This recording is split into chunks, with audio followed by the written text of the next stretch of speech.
Wu Bin had three rules that kept him alive in Seoul's underworld. Never show weakness, never trust outsiders, and never, ever, let anyone close enough to see the cracks. But when his grandmother threatened to give his billion-dollar empire to his sock-selling cousin unless he went on one blind date, he realized that surviving gunfights was easier than surviving family. The woman who walked in that night, carrying Tupperware, wearing an impossible dress, and speaking Korean like she owned the language, didn't just break his rules. She shattered his entire world, one laughing comment at a time. Welcome to the channel. I want to know, what country or city are you watching from? Drop it in the comments. The thing about running Seoul's most profitable criminal empire was that people rarely said no to Wu Bin. Politicians stammered. Rivals disappeared. Business associates bowed so low their foreheads practically kissed the floor. Even his enemies showed respect, mostly because disrespect tended to result in mysterious accidents involving construction sites and the Han River. So when his 78-year-old grandmother slammed her soup spoon on the table hard enough to make the banchan dishes jump, Wu Bin experienced something he hadn't felt in years. Genuine fear. You're going on a blind date, or I'm rewriting my will. They were sitting in her traditional hanok in Bukshan, a house worth approximately $8 million that she refused to leave despite Wu Bin's repeated offers to buy her a penthouse. She'd cooked kimchi jjigae, which was either a peace offering or a trap. With Halmiani, it was always hard to tell. I'm busy Friday, Wu Bin said, keeping his voice level. He'd negotiated with Yakuza bosses and Chinese triads. He could handle one elderly Korean woman. Probably. You're busy being emotionally constipated, his grandmother shot back, ladling more stew into his bowl with aggressive hospitality. 32 years old. No wife. No girlfriend. Nothing but those suits that cost more than my first house, and that ridiculous penthouse that looks like a hotel lobby. I date. You attend dinners with women who honor money and leave when they realize you have the emotional range of a refrigerator. She pointed the ladle at him like a weapon. Your grandfather, may he rest in peace, would be ashamed. Wu Bin's jaw tightened. His grandfather had built the family business from nothing, legitimate import-export that had slowly, carefully, profitably slid into less legitimate territories. He'd also died believing Wu Bin would marry well, produce heirs, and maintain the family legacy. Instead, Wu Bin's engagement had exploded spectacularly 5 years ago when his fiancée absconded with his father's accountant and half the offshore accounts. The scandal had killed his father, destroyed his trust in relationships, and turned him into exactly what Seoul's underworld needed: cold, calculating, and completely unattached. I don't have time for this, he said. Then make time, or everything goes to your cousin Ji-hoon. Wu Bin nearly dropped a spoon. The one who sells novelty socks on Instagram? He's entrepreneurial, and he calls me every week. His grandmother's eyes gleamed with triumph. She knew she'd won. One date. Friday night. Myeongdong. 7 o'clock. With who? A nice girl. The phrase nice girl in his grandmother's vocabulary could mean anything from a doctor's daughter to a K-pop trainee to, apparently, a complete wild card. Wu Bin had learned not to trust her matchmaking after she'd once set him up with a woman who turned out to be an undercover financial crimes investigator. That dinner had been awkward for everyone involved. Korean, he asked carefully. His grandmother's smile could have cut glass. American. Wu Bin's mind raced through the implications. American meant unpredictable. American meant someone outside his carefully controlled world. American meant complications he didn't need while managing 3 territory disputes and a weapons shipment from Vladivostok. Halmiani, she's a chef. Very talented. I've eaten at her restaurant. You never eat at restaurants. You say they're overpriced and underseasoned. This one is different. His grandmother stood, clearing dishes with the efficiency of someone who'd raised 3 children and buried 2 husbands. She has character. Character. That word, in his grandmother's mouth, was either highest praise or a warning label. Possibly both. Wu Bin knew when he was beaten. His grandmother held the ultimate weapon, his inheritance. Everything he'd built in the past 5 years was technically still in family trust she controlled. She'd never actually give it to Ji-hoon, probably, but the threat was real enough to sting. One date, he conceded. One date, she agreed. Then, almost as an afterthought, oh, and she's black. Wu Bin's brain stuttered to a halt. His grandmother watched his reaction with the intensity of a scientist observing a particularly interesting experiment. Problem.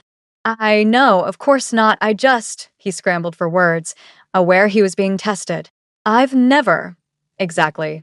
She smiled, satisfied. Friday, 7 o'clock. Where something that doesn't scream, I commit crimes for a living. After Wu Bin left, his grandmother pulled out her phone and texted her friend Jian. Operation Save Grandson. Phase 1 complete. He agreed. Prepare Eunice. The response came immediately. Is he going to be weird about her being black? Extremely weird. That's why this will work. You're evil.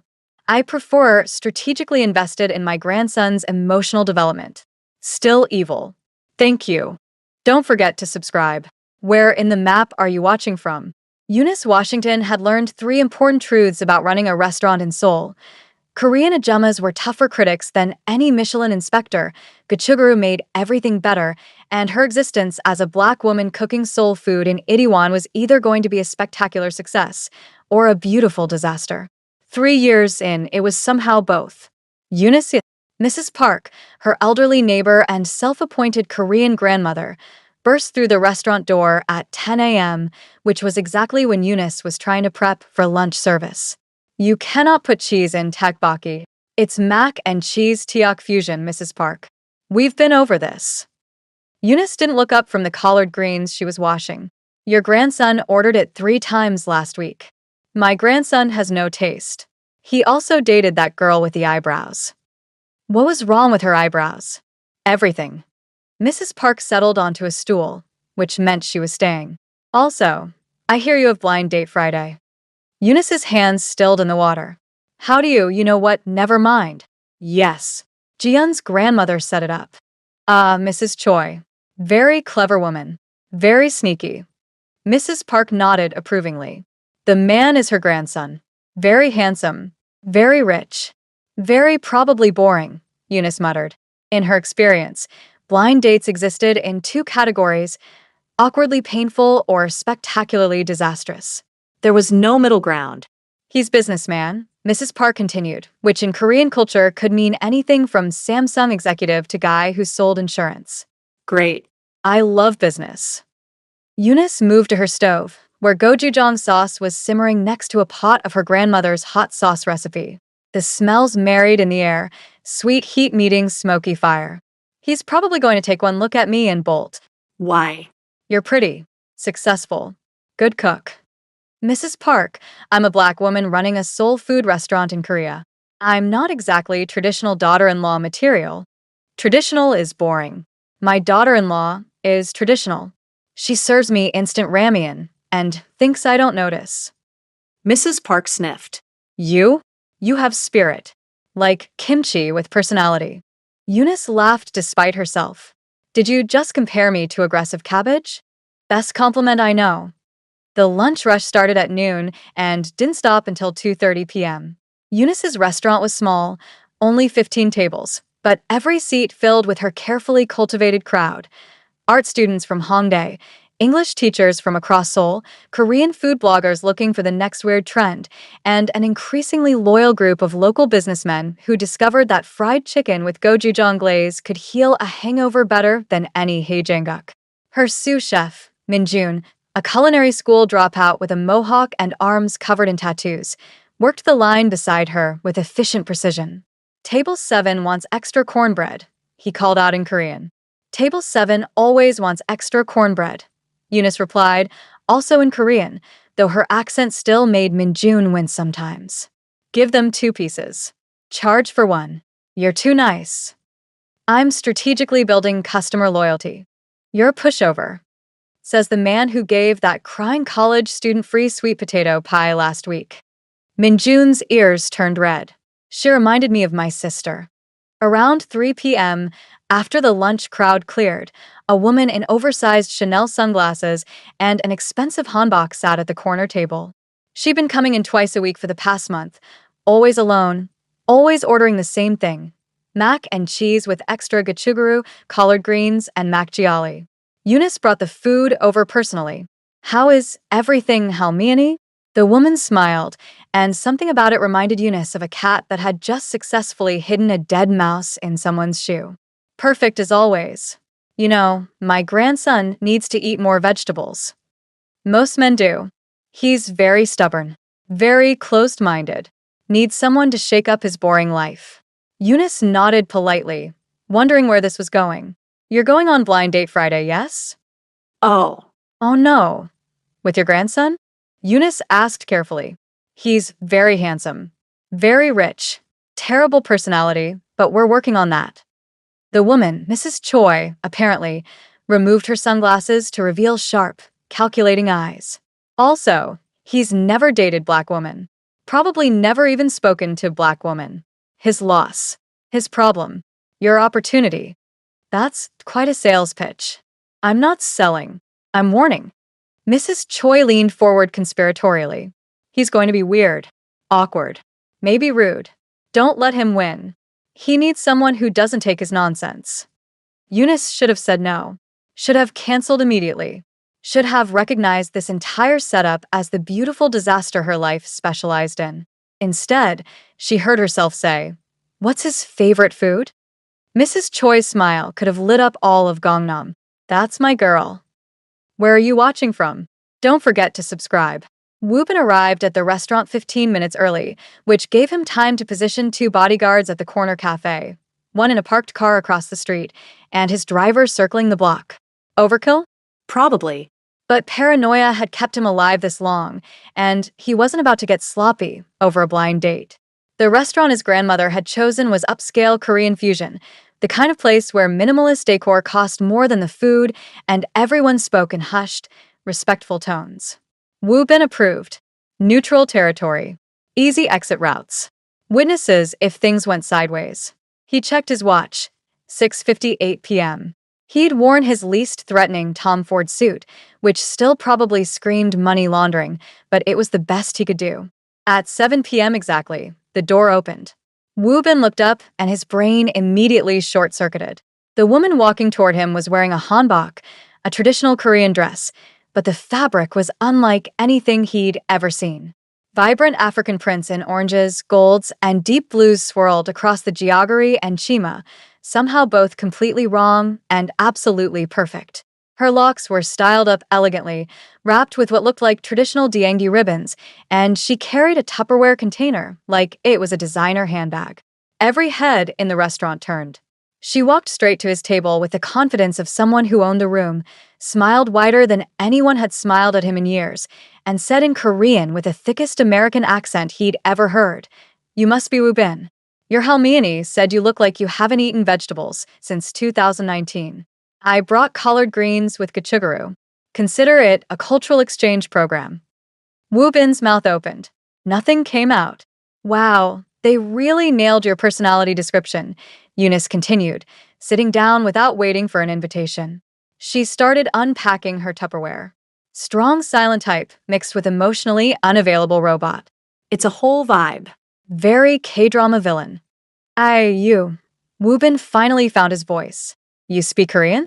Annyeonghaseyo. Eunice gestured at herself. Obviously. Been here 3 years.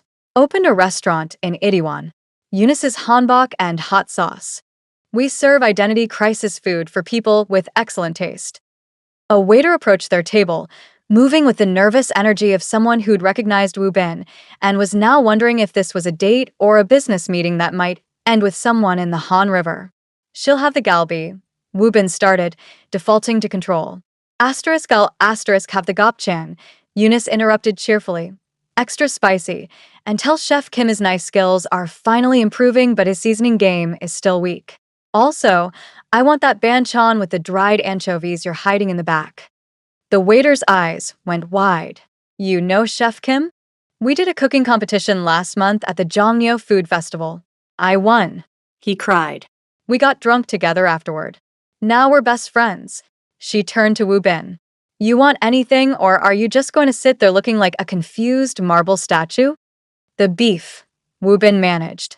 After the waiter scurried away, Eunice leaned back and studied him with unsettling directness. So, Your grandmother told me you're in business. What kind? Import-export. The standard lie. Aha. And what do you import-export? Vague answers and tax evasion. Wu Bin's eye twitched. Luxury goods. Entertainment venues. Various investments. That's a fancy way of saying you own nightclubs and probably some other stuff you don't want to talk about. Eunice opened her Tupperware, releasing the smell of collard greens that had been seasoned with gochujang, sesame oil, and what smelled like bacon. Don't worry, I'm not a cop. I'm just a chef who's really good at reading people and terrible at minding my own business. I can tell. See? We're bonding already. She pushed the container toward him. Try this. Your halmini says you only eat convenience store kimbap and whatever your housekeeper leaves in your fridge. That's not. Wubin stopped because it was absolutely true. Fine. He took a bite of the collard greens. The flavors hit his tongue like a revelation. The slight bitterness of the greens, the heat from gochujang, the smokiness of the bacon. All balanced with a sweetness that somehow made everything work together. It tasted like two completely different worlds had decided to become best friends. Well, Eunice watched him with the intensity of a chef waiting for judgment. Wubin searched for words. It's actually good. Actually good. Wow. You really know how to make a girl feel special. But she was smiling. Your halmini was right. You do need help. My grandmother talks too much. Your grandmother is a genius, and you should appreciate her more. Eunice's smile turned mischievous. She also told me you've never dated a black woman. Never even been friends with a black woman. Probably never had a real conversation with a black woman. Wubin felt heat crawling up his neck. I'm not. Relax. I'm not here to give you a diversity lecture. I'm just here for the free galbi. She paused. And to see if you're as uptight as your grandmother described. Spoiler alert, you're worse. For the first time in 15 years, Wubin didn't know whether to be offended or impressed. This woman had walked into his carefully controlled world wearing an impossible dress, carrying collard greens, and treating him like a particularly stubborn restaurant review instead of Seoul's most dangerous businessman. It was absolutely terrifying. It was also, he realized with growing horror, the most interesting thing that had happened to him in years. The evening was going surprisingly well, which should have been Wu Bin's first warning sign. In his experience, when things went smoothly, the universe was just setting up for a spectacular disaster. Eunice was halfway through a story about accidentally ordering pig intestines instead of pork belly during her first month in Korea. The Ajumma thought it was hilarious. I did not. When Wu Bin's phone buzzed, he glanced at the screen and his blood went cold. The message was from his head of security. Asterisk problem. Parking garage. Now. Asterisk. He looked up to find 3 men entering the restaurant. They wore expensive suits that didn't quite hide the bulges of weapons underneath. Wu Bin recognized the lead man immediately, Kang Min-ho, a rival gang boss from Busan who'd been making aggressive moves into Seoul territory. This wasn't a coincidence. This was a statement. So anyway, the Ajumma ended up teaching me how to actually cook gopchang, and now it's... Eunice stopped mid-sentence, reading his expression. What's wrong? Nothing. Wu Bin lied smoothly, his mind racing through exit strategies. I need to use the restroom. You look like you just saw a ghost with a vendetta. I'm fine. Kang Min-ho spotted them. His smile was the kind sharks wore before biting. He changed direction, heading straight for their table. Asterisk Aish asterisk, Wu Bin muttered under his breath. Okay, that's definitely not a I need to pee face, Eunice said.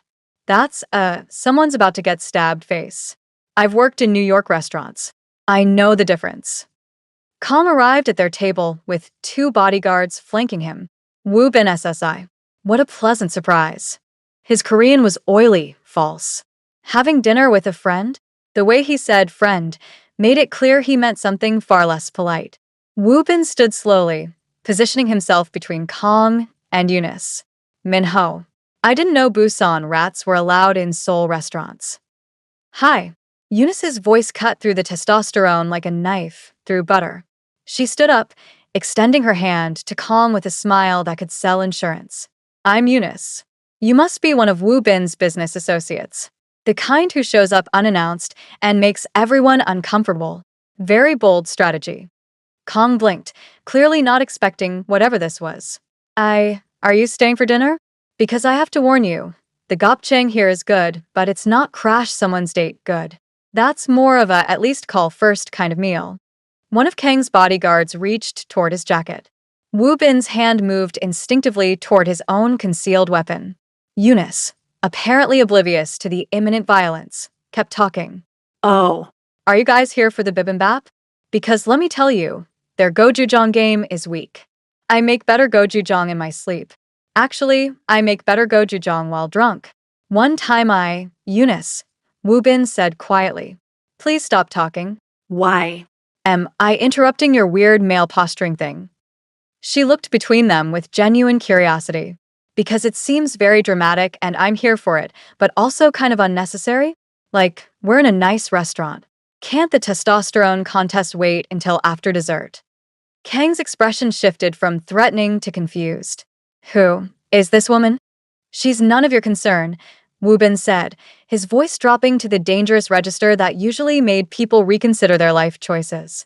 Actually, I'm very much my own concern, Eunice corrected. Also, your friend here, she pointed at one of Kang's bodyguards, is reaching for what I'm assuming is either a gun or really aggressive breath mints, and honestly, both seem excessive for a Friday night. The restaurant had gone completely silent. Other diners were pretending not to watch while absolutely watching. The manager was on the phone, probably calling the police, which would complicate everything. Kang's smile returned, nastier than before. You're right. This isn't the place. He looked directly at Eunice. But maybe your friend here should be more careful about the company she keeps. Seoul can be very dangerous for outsiders who don't understand how things work. Was that a threat? Eunice's eyebrows shot up. Because it sounded like a threat, but it was so vague I can't tell if you're being menacing or just bad at conversation. Eunice, Wu Bin started. No, seriously, if you're going to threaten me, commit to it. Give me details. Make it scary. This whole dangerous for outsiders thing is giving very I learned English from subtitles energy. Kang's face flushed red. You stupid. He reached for Eunice's arm. Wu Bin moved faster than thought, grabbing Kang's wrist with enough force to make bones grind. Touch her, and you won't leave this restaurant alive. The temperature in the room dropped 20 degrees. Kang's bodyguards reached for their weapons. Wu Bin's security materialized from the corners of the restaurant. Other diners started screaming and scrambling for exits. And Eunice, standing in the middle of what was about to become a bloodbath, sighed dramatically. Great. Now, the gopchang's going to get cold. She grabbed her Tupperware container and swung it at the nearest bodyguard's head with the casual efficiency of someone who'd worked in restaurant kitchens for 15 years. The container connected with a satisfying thunk. The bodyguard stumbled. Run, Wu Bin shouted, grabbing her hand and pulling her toward the kitchen exit. I just ordered. Eunice protested, but she was already moving, her heels clicking against the floor as they burst through the kitchen doors. This is the worst blind date ever. And I once had a guy bring his mother. Behind them, chaos erupted. Gunshots. Shouting. The sound of very expensive furniture being destroyed. Wu Bin's driver was already pulling up to the back alley, tires squealing. They dove into the car. Go! Wu Bin barked. As they peeled away from the restaurant, Eunice finally processed what had just happened. She turned to Wu Bin, breathing hard, and said, So, when you said import-export, you meant crime boss, didn't you? Wu Bin, still holding her hand without realizing it, could only nod. Cool, cool, cool. Eunice nodded slowly. Your grandmother definitely left that part out of the dating profile. Wu Bin's penthouse was exactly what Eunice expected. All glass, steel, and the emotional warmth of a luxury morgue. The view of the Han River was spectacular. The interior design screamed, I have money, but no idea what joy looks like. Nice place, she said, still clutching her Tupperware container like a weapon. Very serial killer with excellent credit score vibes. Wu Bin was on his phone, barking orders in rapid Korean to what sounded like his entire security team. He'd switched from awkward date mode to terrifying crime boss mode so fast Eunice was getting whiplash. She wandered to his kitchen, a pristine masterpiece of marble and chrome that had clearly never been used, and started opening cabinets. What are you doing? Wu Bin asked, covering his phone. Looking for actual food. You have 3 bottles of expensive whiskey, protein powder, and she opened the fridge. One sad piece of convenience store kimbap from last Tuesday. This is depressing. You're a billionaire who eats like a college student.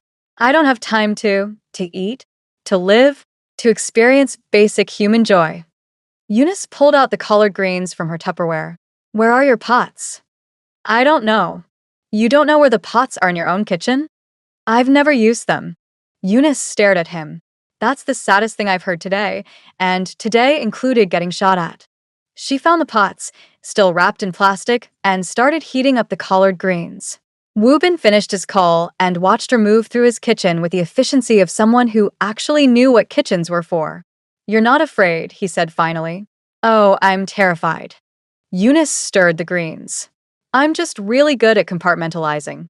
Also, I grew up in Atlanta. You think soul gangsters are scary? Try navigating Southern church politics. Those aunties will smile while destroying your entire reputation over potato salad. Despite everything, the violence, the danger, the complete destruction of what was supposed to be a simple blind date, Wu Bin laughed. Actually laughed, the sound rusty from disuse. Your grandmother set me up with a crime boss, Eunice continued.